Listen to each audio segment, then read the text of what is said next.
Adventure, Sports, Outdoors with Harry Canterbury.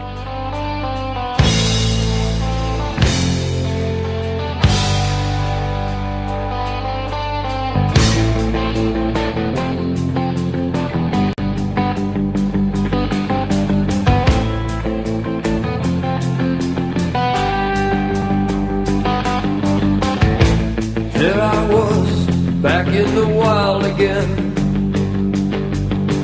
and I felt right at home, where I belong. I had that feeling coming over me again, just like it happened so many times before. Hi, this is Harry Canterbury for Adventure Sports Outdoors. Today we're back in Fort Myers, Florida, and we're headed to Lake Trafford for an airboat ride to see all of Florida's wildlife. Yes, and that means alligators and a whole lot of them, but also lots of exotic birds as well. And then we take an incredible trip through a local Fort Myers museum of some of America's geniuses, including Thomas Edison and Henry Ford. So stay tuned for this unusual and exciting show. Adventure Sports Outdoors, brought to you in part by Midwestern Firearms in East Peoria, John and Jan Meek, Illinois' friendliest Kimber Master dealer. Embassy Suites for the best lodging in the Peoria area, 309-694-0200. Hannah and Hannah, PC Attorneys at Law, the outdoorsman's friend, Peoria. Crawford's Home Furnishings in Canton, Illinois for Camo Furniture, 309-647-3283. Hasty Equipment in Kickapoo, your authorized Cub Cadet dealer, 309-692-2990. And Wolf Hollow Archery, 309-274-WOLF. We talked to the marina owner before we left on our airboat ride, and he introduced us to his bird collection, including a couple of parrots and a cockatiel. These birds are fascinating, and one even had his morning coffee while we were there. Hello. Hello. Hello. Hello. Hello. Hello. Hello. Hello. Samantha, Max, Crazy, African Gray, just got him. This is Bubba. Bubba? Does Bubba talk? Bubba mumble once in a while, he does say things. And that's Gordo. Gordo? Yeah, that's Gordo over there. Hi, Gordo. Hello. Hello. They do coffee. These two drink coffee in the morning. You say they drink coffee in the morning? I'll show you. All right. Along on this trip was my old fishing buddy, Bob Seiler. You don't drink coffee, Bob, but they do. Oh, it's bad for you. Here's your coffee.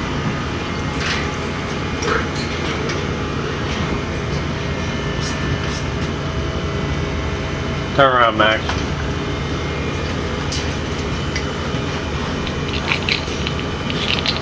You guys want that time? Now, how much caffeine can he have? We don't feed them a whole bunch, but they get some. They get their morning coffee. Get their morning coffee. Yeah.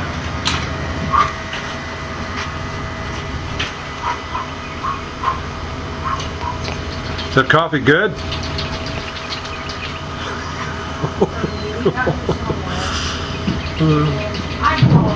There you go. He had quite a collection, including a diamondback rattlesnake and a large iguana. Our guide's name was Bubba. No, really. That was his name, and he was proud of it. Bubba was our airboat guide out of Lake Trafford Marina, and he really knew his way around this lake.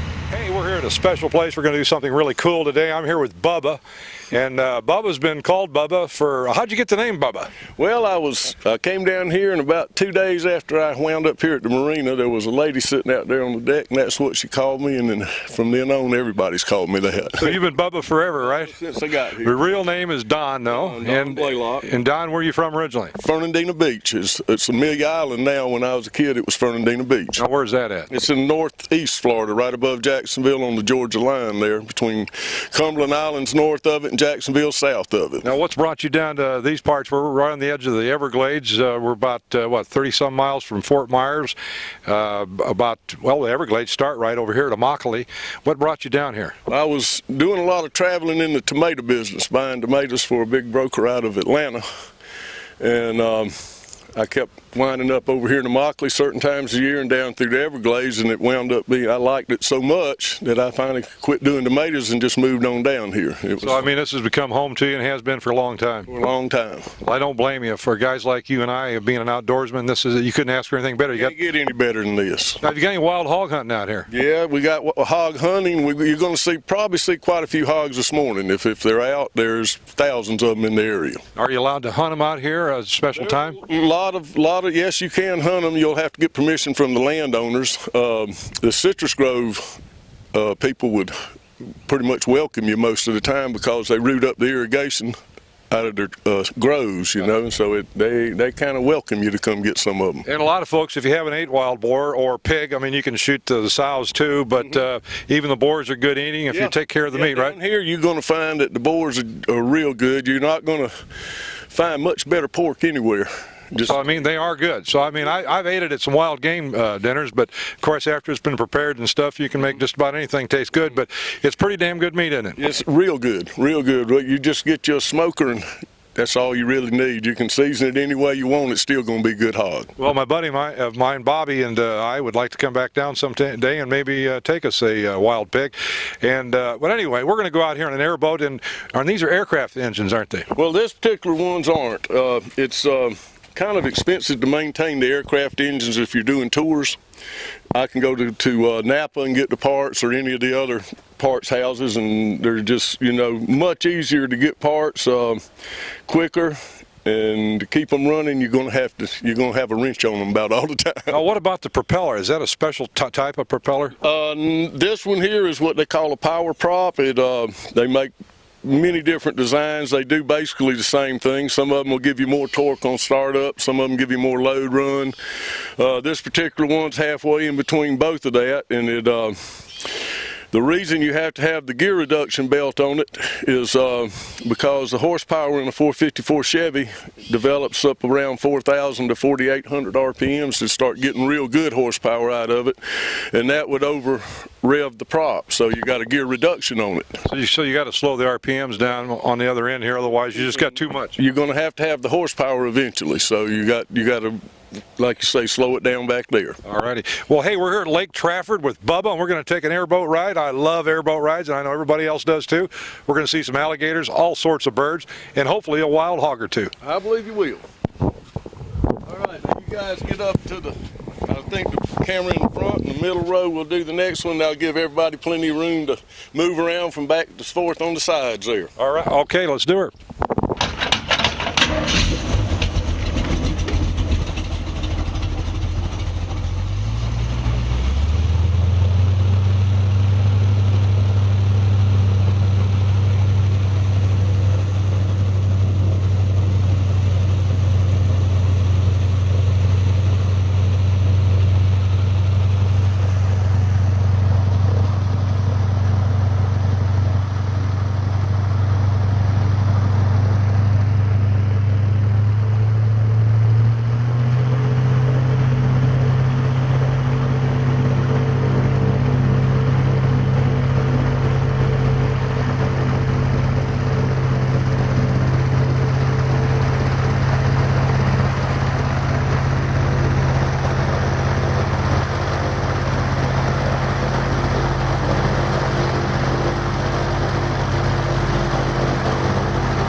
See right there is a female gator, a mama gator. Got her head sticking out of the bank. There's a little baby right in front of her. I would not want to take one of these guys off my fishing line. Now you can see all the babies in there. She'll hatch 30 to 70 eggs each season, and it gets down to this many left after the first year due to cannibalism and the herons in the ignorant season too. There's a great blue heron that's been over here trying to outsmart her every day, and every now and then he gets away with it.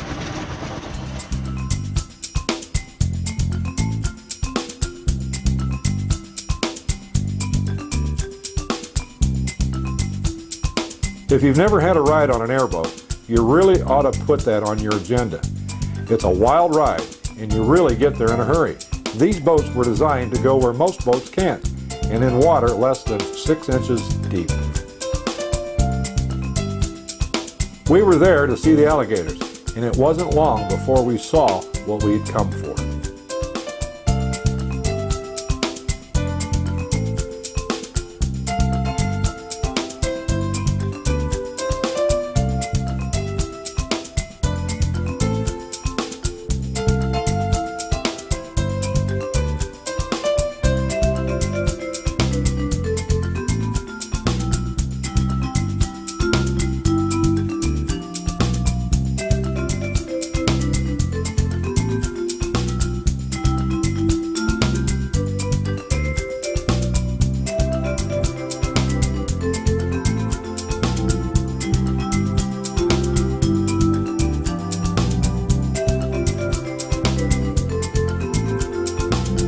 Many wildlife and domesticated animals depend on Lake Trafford for their water and grazing. It's an amazing gathering spot for all sorts of animals.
We spotted dozens of alligators of all ages and sizes, but one old bull was way over 10 foot long and had been around for a long time. We should see some big ones over on the other side. We'll run up here and take a look.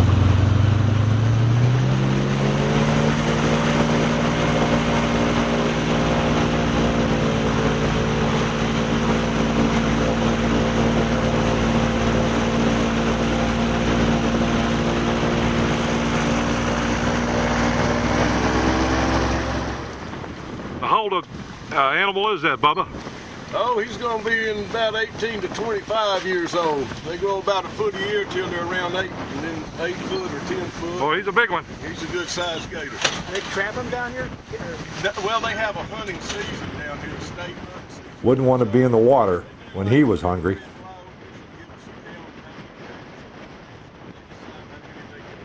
They're also up in North Florida now. They call these streaky heads. Instead of down here, they'll call them red bellies. All different names. They're water turtle, basically. See his old mouth open up.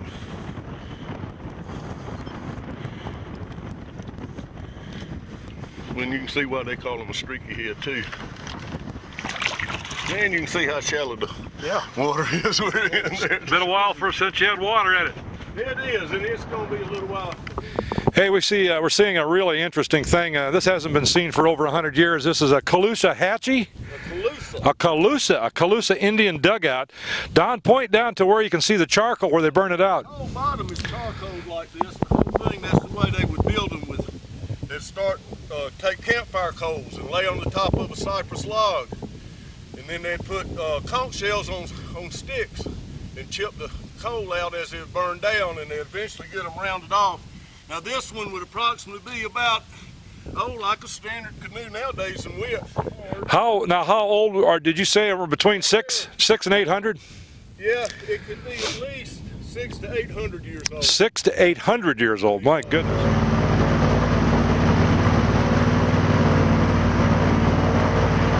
Bubba took us up a small cove to show us a female alligator and her young hatchlings. She eventually herded them into the small shoreline den and wasn't too happy to have visitors come so close. See, now she's got a unique cave. That's why she's got so many. Those become cannibalistic. Oh, yeah. She's got them well too protected. And so she'll have to run them off. She's a little mad, isn't she? Yeah, she'll get madder than that though. When she'll get up in that cave, you hear her breathing there. She will now. Have you ever heard one growl? No. She can growl at you now. She's raising her head to the Come on in. Yeah, I tell you what, she says, just come on in there and I want some baby gators. Yeah, come on in here. I'll help you. On special today. This is an amazing place. All types of wildlife all around you. And you get up close, and that is definitely a photographer's dream. Lake Trafford, another really interesting place in the United States. You really need to go see this one. Don't fall in swimming with the gators. We tried that. Like them old boys over on the East Coast got that swimming with the dolphins. We let the swimming and the gators go on out here. Once. Tips went down really bad, so we cut it out. Hey, I want to thank Bubba, or hey, Don. Don. It's Don. Hey, I want to welcome anytime. We just want you to come anytime you feel like it. It's a different trip every time. I want to thank you. We had a great time. It's a beautiful place right here on the edge of the Everglades on Trafford Lake. It's a must for everybody that comes to Florida. And if you get down here, who do they contact and how do you get here? Well, 75 is the easiest way down. Come right on down and you can look it up on the internet, get your MapQuest or whatever, and come right on down. We're open every day but Christmas.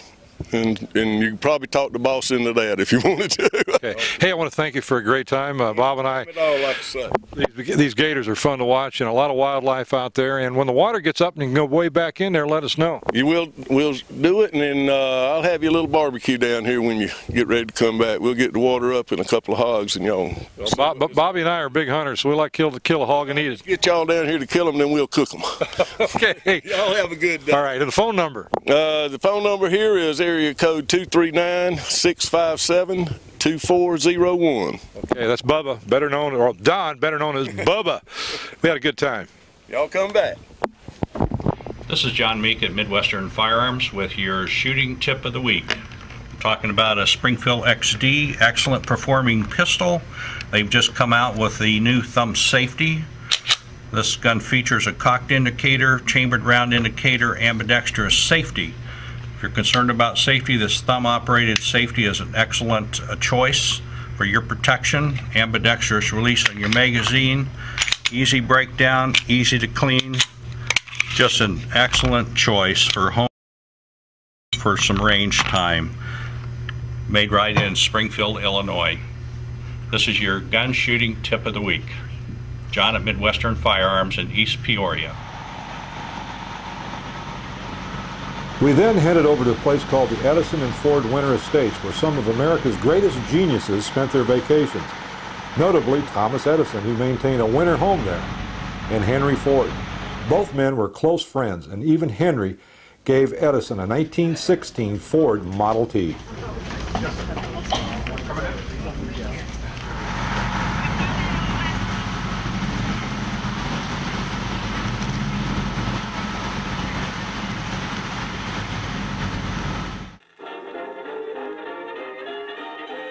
The museum section shows some of Edison's and Ford's inventions and contributions to the world of transportation. Extremely interesting.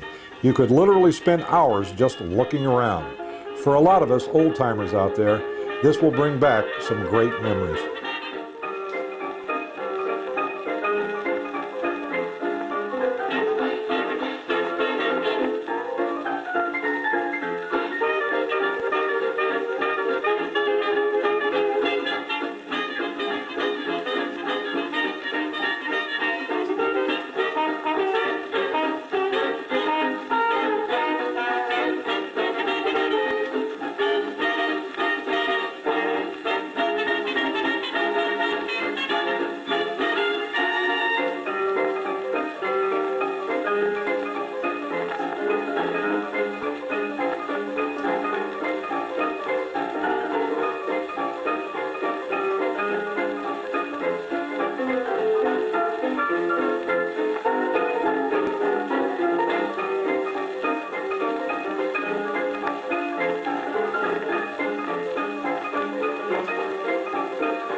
America needs to take a long and hard look at what these two gentlemen did.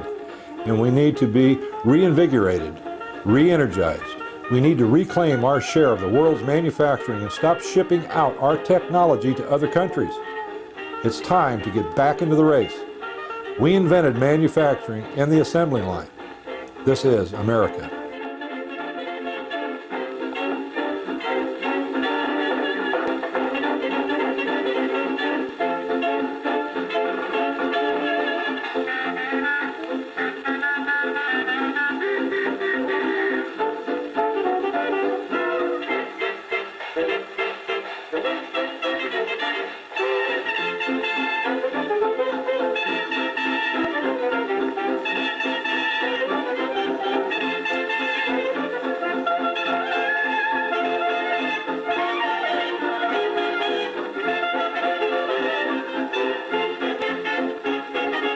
Check out some of these fishing lures.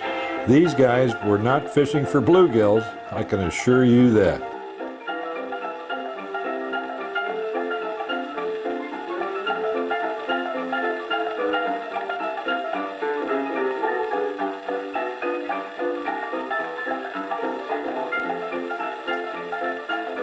And of course, some of the inventions that Edison was known for, the movie cameras that you see here, these are on display as well. Check out the photo of Thomas Edison and George Eastman of Eastman Kodak fame. If that isn't a picture of the shakers and makers of America, I don't know what is. What we have on display in this case is a collection of the fishing and swimming related artifacts that are still here at the estates from parts of Thomas's collection. And we have a pretty nice collection of fishing accoutrements. That was one of his favorite hobbies, so it was a great place for him to come and fish. And we just have, you know, there's a nice wicker fishing basket with some lures and ties and flies and some different things like that, which is a lot of fun. We have, you know, there's a little net, and we have a collection again of some flies, and I think those are called barracudas, the large ones. And the one that we're interested in is back here's there. The one that recently a collector appraised for us at probably a good $10,000. And a lot of that has to do with the box, right? Correct. It definitely has the original box, which always will increase the value of anything that you have. And it really is probably in near mint condition, and he figured it was never used. Now, are these actual, is that the actual tackle box that Thomas Edison used? Yes, it would have been, this would have come from his collection. Further, it's my pleasure to welcome you here. I hope you'll enjoy yourself. We're going to spend about 40 minutes together. Basically, we will cross McGregor Boulevard, go in through what they call the main family gate, and up the main alley. Then I will take you over and show you the Edison homes, and then we'll walk over to the Ford property. Now, the Edison estate, 13 plus acres, was called Seminole Lodge. The Ford property is named the Mangoes. The entire front of all of these, all the property is mango trees. Well, Harry, where we are now is actually the Edison family home that they would have used when they stayed here and they enjoyed. What we have, the house was actually built in 1886, and it's certainly sort of styled after a vernacular country home. And we were very much out in the country at this time, so it's a very simple home, but it's a very nice, sturdy, and comfortable home for the Edisons. On the very north side here, we have what is now Thomas and mine's bedroom. And initially, this area was the kitchen area and servants' quarters above. And by 1910, they had remodeled. They had 3 children and lots of family and friends coming down, so they needed a little more space. And the story goes that it was for Edison to use, well, of course, the boys initially, and then Edison to use in the later years when he'd work late, and he could access the second bedroom from the outside. In the later years, it became known as Edison's doghouse. So it had a whole bedroom suite up there that he used. Again, if he came in late, he could just go up there, do his work at his desk, and not bother Mina.